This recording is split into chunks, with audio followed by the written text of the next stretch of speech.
Dhaka medical college হাসপাতালে নিবিড় পরিচর্যা কেন্দ্র আইসিইউতে চিকিৎসাধীন গণ অধিকার পরিষদের সভাপতি নুরুল হকের জ্ঞান ফিরেছে। তবে এখনো তিনি আশঙ্কামুক্ত নন বলে জানিয়েছেন ডামিকের নিউরোসার্জারি বিভাগের চিকিৎসক জাহিদ রায়হান। ৩০ আগস্ট নূরের সবশেষ শারীরিক অবস্থা নিয়ে এক ব্রিফিংয়ে তিনি কথা বলেন। এদিকে নুরুল হক নূরের চিকিৎসায় ৬ সদস্যের মেডিকেল বোর্ড গঠন করেছে ঢাকা মেডিকেল কলেজ।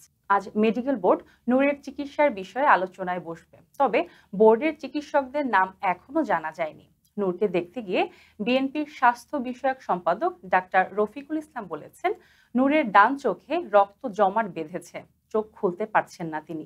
এ ঘটনা যারা ঘটিয়েছে তাদের আইনের আওতায় আনতে হবে।